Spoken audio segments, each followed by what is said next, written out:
Kita awali informasi pada pagi hari ini, pemirsa. 5 pengunjung toko busana muslim di kawasan Pulo Gadung, Jakarta Timur terjebak dalam lift yang macet akibat gangguan listrik. Evakuasi korban, salah satunya balita, berlangsung secara dramatis.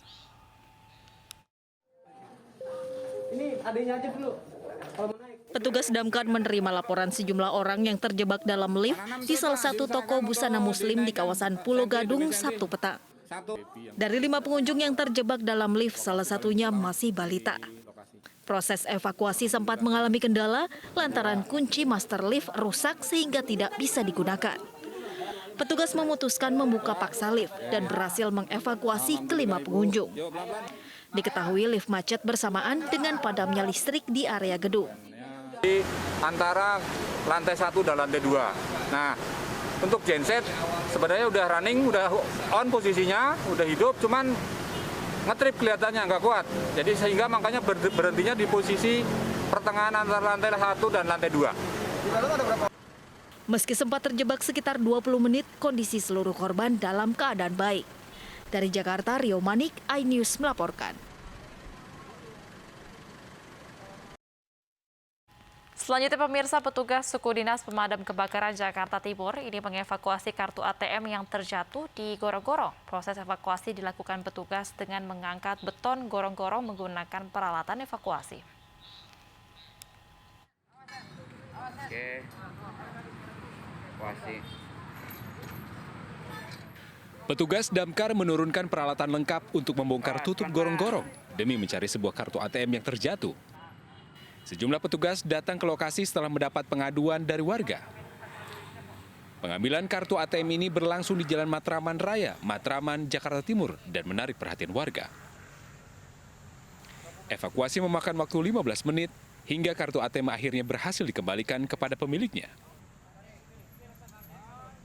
Pemilik kartu ATM pun berterima kasih telah dibantu untuk mengevakuasi kartu ATM miliknya yang terjatuh.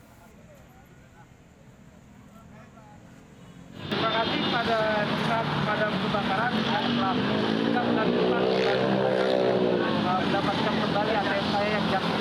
Semoga ke depannya dinas pemadam kebakaran lebih baik lagi. Terima kasih banyak atas bantuan.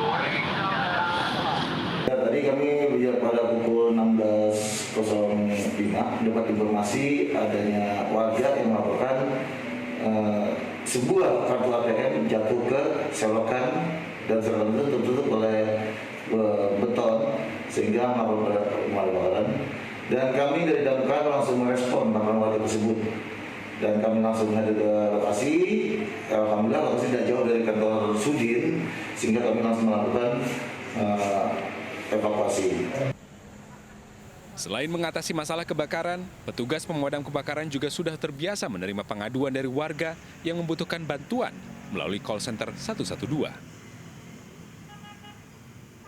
Dari Jakarta, Rio Manik, iNews melaporkan.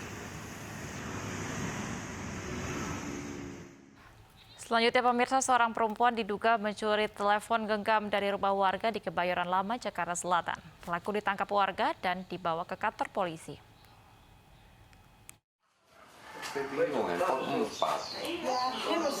Perempuan ini diamankan setelah diduga mencuri telepon genggam dari rumah warga di Jalan Seha, Kebayoran Lama, Jakarta Selatan.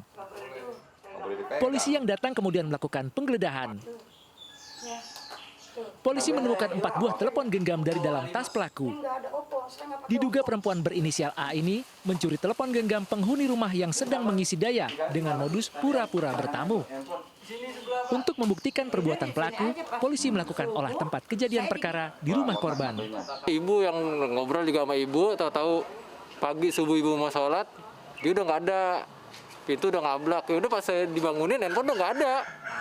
Udah itu makanya saya langsung kejar ke depan, lah ketemu orangnya itu. Kenal lama dia ini udah lama atau apa? Kenal enggak? Oh, nggak kenal. Nggak kenal, cuman waktu itu teman pernah kan dia nge-grab. Nah dia tuh customernya. Guna kepentingan penyidikan, polisi menggelandang pelaku ke Polsek Kebayoran Lama, Jakarta Selatan. Dari Jakarta, Miftahul Gani, iNews melaporkan. Seorang polisi berpangkat komisaris besar ditetapkan tersangka atas laporan anaknya sendiri, Aurelia Renata, karena diduga kekerasan dalam rumah tangga. Namun polisi juga turut menetapkan Aurelia beserta ibu dan sepupunya sebagai tersangka untuk kasus yang sama.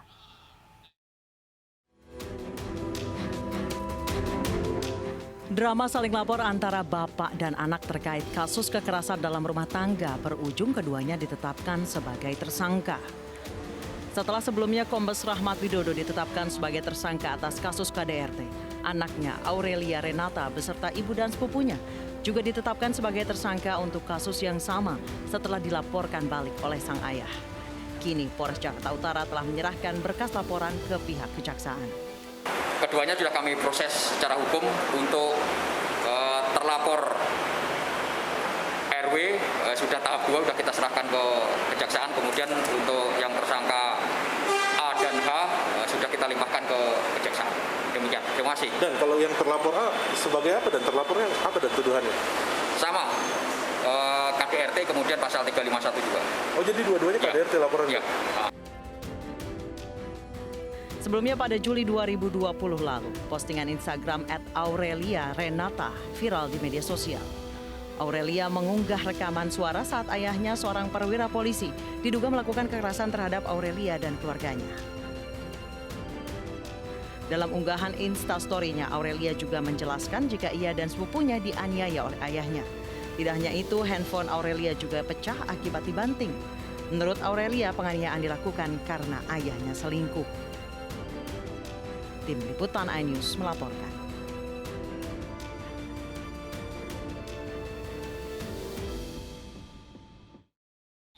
Seorang pengendara motor kritis akibat menabrak pohon di kawasan Kebonjeruk, Jakarta Barat. Kecelakaan diduga korban mengendarai motor dalam kondisi mengantuk.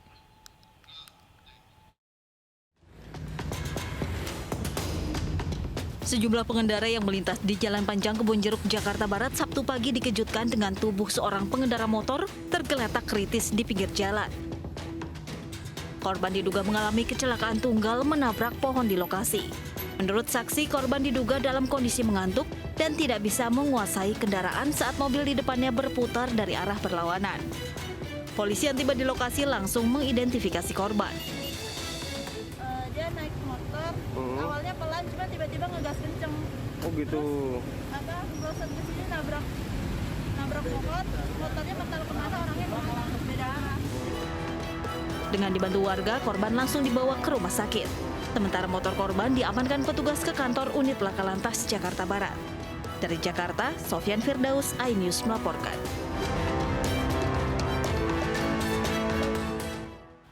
Diduga sopir mengantuk, mobil minibus menabrak truk kontainer di Jalan Bypass kilometer 23, Kecamatan Koto Tangah, Kota Padang. Evakuasi korban berlangsung secara dramatis karena satu orang terjepit di bagian kemudi. Tim Basarnas berupaya mengevakuasi seorang penumpang yang terjepit di kemudi mobil minibus yang ringsek. Proses evakuasi menggunakan tali dan mobil derek dari unit Laka Lantas Polresta Padang.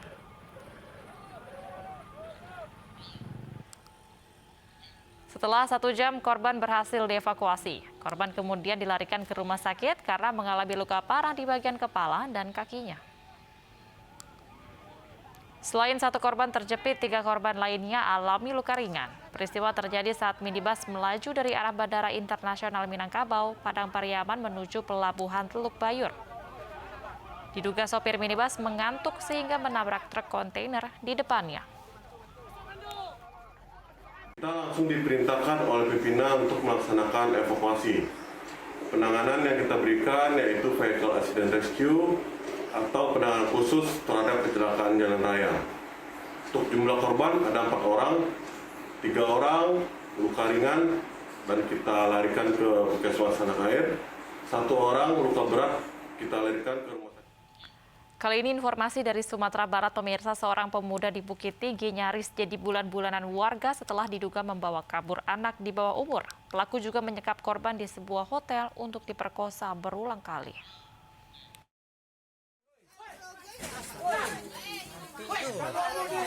Seorang personil Babin Kaptibmas Polres Bukit Tinggi mengamankan terduga pemerkosa anak di bawah umur dari amukan massa.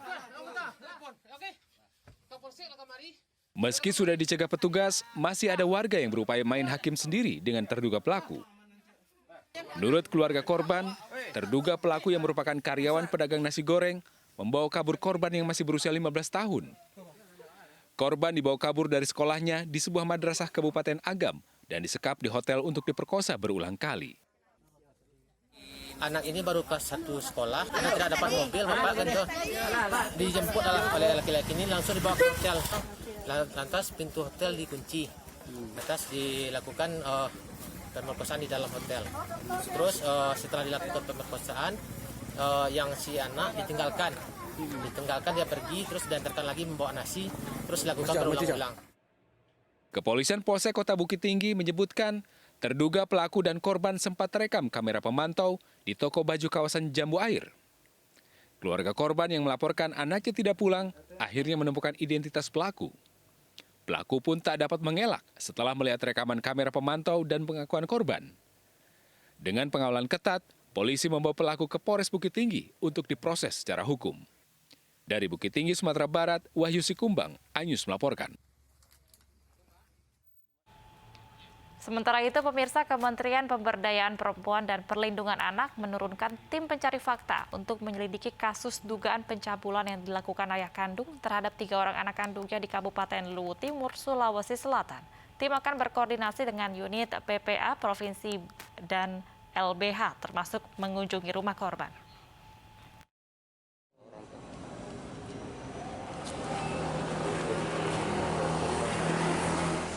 4 orang tim Kementerian Pemberdayaan Perempuan dan Perlindungan Anak atau KPPARI tiba di Kota Makassar dan langsung melakukan rapat internal tertutup dengan Unit Perlindungan Perempuan dan Anak UPT PPA Provinsi Sulawesi Selatan. Kedatangan tim Kementerian PPARI untuk menggali informasi awal terkait dugaan tindak pencabulan yang dilakukan ayah kandung sendiri terhadap 3 anak kandungnya yang belakangan kembali viral di media sosial. Selain meminta data awal, nantinya tim akan berkoordinasi dengan pendamping bantuan hukum LBH Makassar untuk membantu menyelidiki kasus tersebut. Tak hanya itu, tim ini juga akan langsung turun ke lapangan termasuk mengunjungi rumah ibu korban. Pokoknya setelah kita selidiki dulu kan. Usai menggelar rapat internal tertutup, tim pencari fakta belum bisa memberikan keterangan resmi hasil dari pertemuan yang dilakukan di kantor unit UPT Pemberdayaan Perempuan dan Perlindungan Anak Provinsi Sulawesi Selatan. Untuk sampai saat ini kami belum bisa memberikan keterangan lebih lanjut karena ini baru proses awal. Jadi kami ulang prosesnya dari awal untuk melihat lagi fakta-fakta yang ada di lapangan bagaimana. Yang jelas kami akan melakukan pengumpulan fakta dari semua hal yang terkait. Kalau kami beritahu sekarang, nanti yang kami kunjungi akan bersiap-siap gitu. Jadi kami akan memberikan semacam elemen kejutan. Dan kita serahkan untuk penyelidikannya kembali, itu kita serahkan ke kementerian. Sebetulnya kami juga menyarankan supaya turun langsung untuk menggali kembali semua informasi yang valid supaya tidak simpang siur. Sebelumnya, kasus dugaan pencabulan oleh ayah kandung terhadap 3 orang anak kandungnya yang masih di bawah umur pada Oktober 2019 lalu kembali viral di media sosial. LBH Makassar meminta pihak kepolisian membuka kembali penyelidikan kasus tersebut yang sempat dihentikan karena tidak cukup bukti visum. Dari Makassar, Sulawesi Selatan, Yoel Yuswin, iNews melaporkan. Pemirsa, selanjutnya dari Kota Manado, praktik jual beli bayi terbongkar di Kota Manado, Sulawesi Utara. Seorang dukun beranak tertangkap menjual 3 bayi, 2 diantaranya dari ibu yang sama.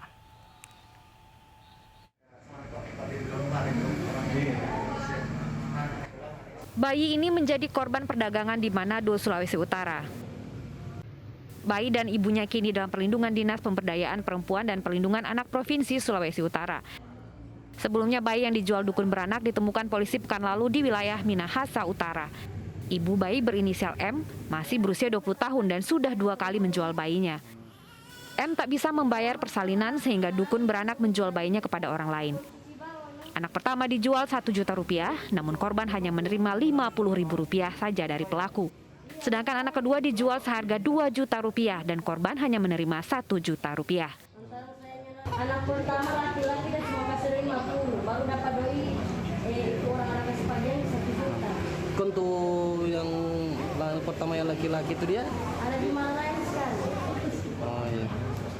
Di orang yang beli itu? Iya, jualan ini 1 juta. Kalau ini 2 juta. Sementara itu, dukun beranak yang menjual bayi telah ditangkap polisi. Polisi mengungkap tersangka telah 3 kali menjual bayi sejak tahun 2020. Kita kenal biasanya kalau di kampung-kampung itu ya semacam dukun beranak atau apa. Jadi dia membantu proses persalinan. Nah, inilah ketika ada ibu, ya, ada korban yang tidak mampu membayar proses persalinan tersebut, kemudian diperjualbelikan anak hasil proses persalinan, ya, kepada orang lain tentunya yang membutuhkan. Tersangka kini ditahan polisi dan terancam hukuman 3 hingga 15 tahun penjara. Dari Manado, Sulawesi Utara, Jeffrey Langi, iNews melaporkan. Salah seorang ibu korban perdagangan bayi oleh dukun beranak di Kota Manado mengaku diminta uang sebesar Rp1.100.000 sebagai biaya persalinan sebelum bayinya dijual. Hingga kini bayi tersebut masih di tangan pembeli dan akan diserahkan ke ibu kandung masing-masing usai penyelidikan oleh polisi. Suruh dia. Saya diminta waktu saya melahirkan waktu itu Desember tanggal 28 tahun 2020. Baik. Saya lagi diminta, saya tanya mau minta berapa sama Cici, dibilang minta 1.100.000. Uang saya cuma 100 dikasih sama Cici. Saya bilang begini, mau cari doi dulu, mau kasih sama Cici itu lagi 1 juta. Ibu, masih ada 5 hari tuh anak di rumah. Memang sampai saat ini kita baru memastikan bahwa semua kondisi anak, 3 orang anak ini dalam keadaan sehat, kan? Nah, sementara kasusnya masih dalam penanganan, kan? Nanti kita akan serahkan sama ibu, kan? Tapi karena masih dalam proses penanganan polisi, kan, kita harap akan ke sana, akan serahkan ke ibu, dan sama seperti perlakuan sama Ibu Mita, kita bawa ke UPTD untuk dilayani khususnya trauma healing. Karena Ibu L ini kan saat ini masih sibuk bekerja dan kami khawatirkan kan cukup banyak juga anak dari Ibu L, kan? Kami khawatir nanti anak itu tidak mendapatkan hak asuhnya dengan baik, jadi memang kami ada kesempatan tertentu kita akan serahkan sesuai